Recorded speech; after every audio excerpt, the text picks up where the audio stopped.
నమస్తే. నేను మీ కుప్ప పద్మిని. ఇన్నాళ్ళు మీ సపోర్ట్‌ని నాకందిస్తూ, మీ ప్రేమని నాకందిస్తున్న ప్రతి ఒక్కరికి కృతజ్ఞతలు. ఇప్పుడు చూడబోతున్న ఈ వీడియో కూడా ఖచ్చితంగా మీకు ఉపయోగపడుతుంది. లైక్, షేర్ అండ్ సబ్స్క్రైబ్ చేసి మీ ఇష్టాన్ని, అలాగే మీ సపోర్ట్‌ని నాకందించండి. అలాగే ఈ వీడియో పట్ల మీ అభిప్రాయాన్ని కామెంట్ సెక్షన్‌లో కామెంట్ చేసి నాకు తెలియచేయండి. నమస్తే. నమస్తే.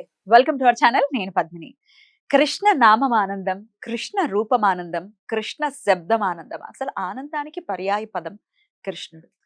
మన జీవితాన్ని కృష్ణుడు నడిపించాలి అనంటే కృష్ణుడిని మనసగుణ్ణి చేసుకోవాలి. ఎలా చేసుకోవాలి మరి? కృష్ణుడి గురించి, కృష్ణ తత్వం గురించి మరొక్కసారి మనందరికీ వివరించడానికి మనతో పాటు సిద్ధంగా ఉన్నారు. ఇస్కాన్ ఆర్గనైజేషన్ నుంచి శ్రీ ప్రణవానందాస్ ప్రభుజీ గారు. మాట్లాడదాం. నమస్తే ప్రభుజీ. నమస్కారం అండి. ఎలా ఉన్నారు? నేను బాగున్నాను ప్రభుజీ. మీరు ఎలా ఉన్నారు? భగవంతుడి దయ బాగున్నాం. ప్రభుజీ, ఓదార్పు అనేది ఖచ్చితంగా ఒక మనిషికి ఖచ్చితంగా ఇవ్వాలి. శోకంలో ఉన్న మనిషికి ఖచ్చితంగా ఆయన బ్రెయిన్ పనిచేసేటటువంటి పరిస్థితి ఉండదు. ఎందుకంటే శోకం అంతలా కమ్మేస్తుంది. మనం పురాణాల్లో కూడా చూసుకుంటే శోకంలో ఉన్న ఆంజనేయుడు కూడా సూసైడ్ చేసుకోవడానికి రెడీ అయిపోయారు. అలాగే శోకంలో ఉన్న సీతమ్మ తల్లి కూడా ఆ పుష్పక విమానాన్ని ఎక్కించేసి ఇదిగో చనిపోయారు అని రామలక్ష్మణుల బాడీస్ ని చూపించడం, ఇట్లా మాయా రామలక్ష్మణుని చూపించడం రావణుడు, తద్వారా శోకంలో మునిగిపోయినటువంటి సీతమ్మ తాను కూడా ఉరిపోసుకునేటటువంటి పరిస్థితి ఉన్నప్పటికీ రాక్షసి అయిన త్రిజట ఓదార్పు సీతమ్మ తల్లికి కొండంత బలాన్ని ఇచ్చింది. ఇలా ఒక మనిషిని ఓదార్పుని ఇచ్చేటటువంటి పరిస్థితి ఆ ప్రవృత్తి మనిషిలో లేకుండా పోతుంది. బాగా అయింది, వీడికి కష్టం వచ్చింది, బాగా అయింది, వీడికి అవ్వాల్సిందే అని చెప్పి ఈ క్రూరత్వం బాగా వస్తోంది. ఇది ఎందువలన? అలాగే ఆ త్రిజట వృత్తాంతాన్ని కూడా వివరంగా మీ మాటల్లో ప్రభుజీ. మనకి రామాయణము మన జీవితానికి ఎంతో దగ్గరది. మన జీవితంలో ఉండే సంఘటనలే రామాయణం నుంచి మనం చూడగలుగుతాం. We can relate to Ramayanam. కానీ రామాయణంలో ఏ సంఘటనలో వాళ్ళు ఏమి చేశారు అనేది నెక్స్ట్ స్టెప్. దాన్ని ఆలోచించి జీవితంలో ఆచరించడం. ఇప్పుడు హనుమకి ఒక క్షణం అనిపించింది, డిప్రెస్డ్ గా ఫీల్ అయిపోయారు. ఏమనుకున్నారు? ఆ రాముడు ఇచ్చిన సేవ గుర్తొచ్చింది మనసులో. సెల్ఫ్ మోటివేటెడ్ అయిపోయారు. ఎందుకు? రాముడిని గుర్తు తెచ్చుకొని, భగవంతుని గుర్తు తెచ్చుకొని. మొన్న మేము ఒక దగ్గర ఉన్నప్పుడు మమ్మల్ని అడిగారనమాట ఆస్ట్రేలియాలో, ప్రభుజీ కొంతమంది మనకి హెల్ప్ చేస్తాము కానీ వాళ్ళు మనల్ని మర్చిపోతారు, మనం చేసిన హెల్ప్ మళ్ళీ చేయాలనిపించదు, ఎలా మనం మోటివేట్ ఎలా అవ్వాలి మళ్ళీ హెల్ప్ చేయడానికి అని అన్నారు అనమాట. అయితే నేను అన్నాను, భగవంతుని గుర్తు తెచ్చుకో. మనకి ఎన్నిసార్లు హెల్ప్ చేశాడో, ఎన్నిసార్లు మర్చిపోయాం మనం. అయినా సరే మళ్ళీ చేస్తున్నాడు కదా. God gives gives gives and for gives, we get get and for get. కాబట్టి నేను అన్నాను, ఎవరిని ఈ ప్రపంచంలో కాదు, దేవుడి గురించి ఆలోచించు. నువ్వు ఎన్నిసార్లు దేవుడిని అడిగావు, ఎన్నిసార్లు మర్చిపోయావు ఆయన చేసింది అని అంటే, ప్రభుజీ కరెక్టే ప్రభుజీ, ఇది బెస్ట్ మోటివేషన్ ప్రభుజీ అని అన్నారు అనమాట. కాబట్టి ఏ సిచ్యువేషన్ లో ఉన్న సీతమ్మ తల్లి ఏం చేసింది? పాపం కష్టం, సీతమ్మ తల్లికే బాధ వేసింది. కానీ ఎప్పుడైతే ఆ రాముడి యొక్క కథను హనుమ వినిపిస్తాడో అప్పుడు మళ్ళీ ఆవిడ ఒక ఇంథూజియాస్టిక్ గా అయిపోతుంది. ఒక ఆ శోకం మొత్తం కూడా పోతుంది. నెక్స్ట్ ఇన్సిడెంట్ ఎప్పుడైతే రావణాసుడు ఇలా మాయా రామ లక్ష్మణుల యొక్క శిరస్సుని ఛేదించేసినట్టుగా చూపించినప్పుడు త్రిజట వస్తుంది అనమాట. త్రిజట వచ్చి కౌన్సిలింగ్ చేస్తుంది సీతమ్మ తల్లికి. ఓయ్, నీ హస్బెండ్ పోయి ఉంటే ఇది ఎగరేది కాదు, కంగారు పడకు, వాడు ఏదో మాయ చేశాడు. మీకు ఒక విషయం తెలుసా అండి? భగవంతుణ్ణి కానీ నమ్ముకుంటే మనము ఏ సిచ్యువేషన్ లో ఏ పరిస్థితిలో ఉన్న వాళ్ళమైనా సరే God sends us the help. రాక్షసుల నుంచి అయినా కూడా ఎక్కడున్నా సరే ప్రపంచంలో.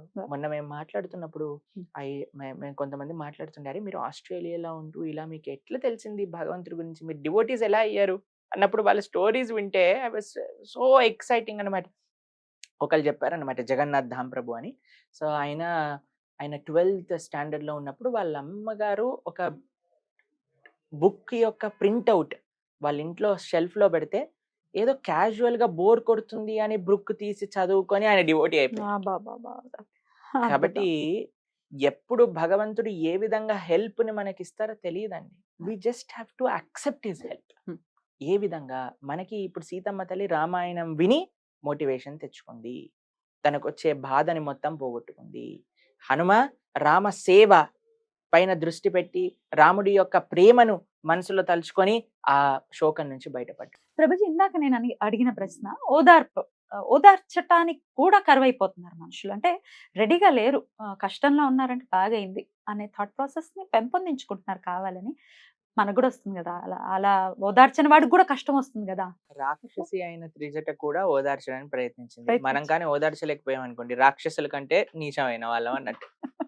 వేరే వాళ్ళ యొక్క ఏమంటాం పుండు పైన కారం జల్లటం గాని మనం నేర్చుకున్నాం అనుకోండి, మనకి ఆ పుండు 1000 రెట్లు నొప్పి మనకొచ్చినప్పుడు వస్తుంది. మనం ఎంతైతే వేరే వాళ్ళ పుండు పైన కారం జల్లామో, వీళ్ళు నాణ్యమైన గుంటూరు మిర్చి పౌడర్ మన పైన జల్లుతారు. వాట్ గివ్స్ కాబట్టి around that comes up. We have to be ready for it. కాబట్టి మీరు ఇప్పుడు ఏదో మజా వేరే వాళ్ళ కష్టాలు చూసి మనం ఏదో ఆనందంగా ఉన్నాము అని అనుకున్నంటే that is time is not separate. మీ టైమ్ ఆ స్థితిలోకి వెళ్ళడానికి ఆ క్షణం నుంచి స్టార్ట్ అయింది అన్నట్టు. ఓహ్! రైట్. మీరు కానీ if you were a well wisher, వాళ్ళు వాళ్ళ బాధను చూసి మీరు బాధపడి వాళ్ళకి ఏదైనా ఓదార్పు చేయడానికి ప్రయత్నించారనుకోండి, మీకు వచ్చే కష్టం కూడా దూరం పారిపోతుంది. యాహ్! కానీ వేరే వాళ్ళ కష్టాలను చూసి మనం కానీ ఆనందపడ్డాం అనుకోండి, అసలు మనకి లేని కష్టం కూడా మనం కొని పెట్టుకున్నట్టు. మన చేతుల్లో ఉంది. కాబట్టి we have to be very careful. ఒకళ్ళకి మనుష్య జన్మ వచ్చినంక కనీసం మాట సహాయం చేయడానికైనా ప్రయత్నం చేయాలి. యాహ్! వేరే వాళ్ళని మంచి మార్గంలో ఒక ఉత్సాహాన్ని పెంపొందించటంగా మాట్లాడటం అనేది మానవుడి యొక్క నైతిక విలువ. అది అందరం కూడా తప్పకుండా చేయాలి. ప్రభుజీ పీస్ అనేది లేదు. ఎవరి జీవితంలో చూసినా ఉరుకుల పరుగుల జీవితమే తప్ప చాలా మంది కాల్స్ చేస్తూ ఉంటారు నాకు. ఆర్థికపరమైన ఇబ్బందులున్నాయి అనేది ఒక సెట్ ఆఫ్ ఆడియన్స్ అయితే, మా దగ్గర డబ్బుంది, అన్నీ ఉన్నాయి. కానీ మనశ్శాంతి లేదు అని అంటూ ఉంటారు. పీస్ ఎలా వస్తుంది జీవితంలోకి? ఇంత మార్కెట్‌లో ఇంత పీస్ దొరికితే ఎంత బావుంటుంది బావుంటుంది జెప్పండి. కదా! కానీ అలా దొరకదు. We have to take responsibility of our lives. ఎప్పుడైతే మన జీవితానికి మనం బాధ్యత తీసుకుంటామో అప్పుడు పీస్ వస్తుంది. ఏ విధంగా బాధ్యత? అంటే మనం ఏం చెయ్యాలి? ఏం చేయకూడదు? దేనికోసం బ్రతకాలి? దేనికోసం బ్రతకూడదు? ఏది మన జీవితంలో ప్రయారిటీ? ఏది ప్రయారిటీ ఉండకూడదు? ఇది కానీ మనం అర్థం చేసుకున్నాం అనుకోండి, we will be always peaceful.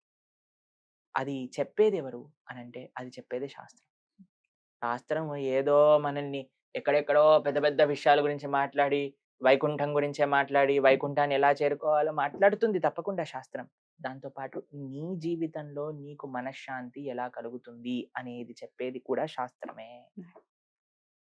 సవై పుంసాం పరోధర్మో యతో భక్తిరథోక్షజే అహైతుకి అప్రతిహత యయాత్మ సుప్రసీదతే. మీరు అంటున్నారు కదా పీస్. మైండ్‌కి, ఆత్మకి పీస్ కావాలి అనంటే ధర్మాన్ని ఆచరించటం, భగవంతుడి యొక్క సేవగా. మనం మన జీవితం యొక్క మార్గం it should take to this way అన్నమాట. ప్రపంచంలో ఎంతో మందికి ఎన్నో ఉండొచ్చు. కానీ ఈ ఆధ్యాత్మికత ఇప్పుడు చూడండి, ఒక 100 ఫ్లోర్ల బిల్డింగ్ కట్టి ఫౌండేషన్ లేదని తెలిసిందనుకోండి ఏముంటుంది? ఎవడైనా ఎవరైనా కొంటాడా? వెళ్తారా లోపలికి? ఎప్పుడు పేలిపోతుందో తెలీదు, ఎప్పుడు కూలిపోతుందో తెలీదు. అలా తయారయ్యాయి మన జీవితాలన్నీ. యాహ్! అంత బ్రహ్మాండంగా సక్సెస్‌ఫుల్‌గా ఉన్నాం. ఫౌండేషన్ లేదు. హ్మ్. కాబట్టి ఏ భౌతికమైన ఫెసిలిటీ కూడా పీస్‌నివ్వదు. మన సొంతంగా పీస్ ఈజ్ ఇన్నర్. లోపలున్నది మనం వెతికి తెచ్చుకోవాలి. అదే భగవంతుడిని తెలుసుకోవటము అనే ఒక మార్గం. ఇది కానీ మనం తెలుసుకోగలిగితే, ఇలా కానీ మనం ఉండగలిగితే we will definitely be peaceful. ముందు ఫస్ట్ స్టెప్పే పురాణాల గురించి తెలుసుకోవటం మొదలుపెట్టొచ్చా? పురాణం గురించి కాదండి. ఫస్ట్ స్టెప్ ఎలా స్టార్ట్ చేయాలి? భగవద్గీత నుంచి స్టార్ట్ చేయాలి. భగవద్గీత. హ్మ్. గీత తెలుసుకున్నాం అనుకోండి, ఎందుకంటే ప్రతి వస్తువుకి ఒక మాన్యువల్ ఉన్నట్టుగా హ్మ్. మన మానవ శరీరానికి మాన్యువలే భగవద్గీత. ఎవరైనా సరే రిలీజియన్స్‌కి అతీతంగా ఎవరు భగవద్గీతని ఆశ్రయించినా వాళ్ళకి ఆన్సర్స్ దొరుకుతాయి. Yeah. Don't see as a religious book, see as manual of life. కాబట్టి దీన్ని కానీ మనం వినగలిగితే, దీన్ని కానీ మనం అధ్యయనం చేయగలిగితే we will get all answers in life. Beautiful. Beautiful. Prabhuji one last question. ఇప్పుడు ఎలక్షన్స్ డ్రామా అనేది నడుస్తుంది. ఏమైనా చూస్తూ ఉంటారా? దీనికి సంబంధించి తెలుసుకునే ప్రయత్నం నేను చేస్తారా? ఎలక్షన్స్ డ్రామా అనటం కంటే ఎలక్షన్స్ ధర్మ అనటం ఇష్టపడతాను. ఓకే. ధర్మానేనా? తెలుసా అండి? అంత ధర్మబద్ధంగా జరుగుతుందా? ధర్మబద్ధంగా జరుగుతుంది కాదు, హ్మ్. మనము కానీ రెస్పాన్సిబుల్ గా బిహేవ్ చేస్తే ఈ ఎలక్షన్స్ లో Hmm. ధర్మాన్ని స్థాపించగలము. Hmm. ఎందుకంటే రాజు ధార్మికంగా ఉండాలి, Hmm. ధర్మం కోసం నిలబడేవాడయి ఉండాలి. Hmm. అలాంటి మంచి చాయిస్ కానీ మనం చేసుకుంటే మన దేశము, మన రాష్ట్రము, మన ధర్మము అన్నీ బరిదిల్లుతాయి. అంతేకాని మీ పొట్ట కూటికి కోసం నాకెవడు డబ్బులు ఇస్తాడు, నాకేమి చేస్తాడని మాత్రమే ఆలోచిస్తే దేశాన్ని అమ్మే వాళ్ళు కూడా రావచ్చు. హ్మ్. దేశాన్ని అమ్మటం అంటే, దేశం అంటే మట్టి కాదు, దేశం అంటే ప్రజలోయ్ అన్నట్టుగా, ప్రజలు అనంటే మనుషులు కాదు, వాళ్ళు ఆచరించే ధర్మము. కాబట్టి ఈ నా చేతులు జోడించి మేము చేసే ప్రార్థన, ఈ ఎలక్షన్స్‌లో ప్రతి ఒక్కళ్ళు కూడా మీ ఓటు హక్కుని వినియోగించుకోండి.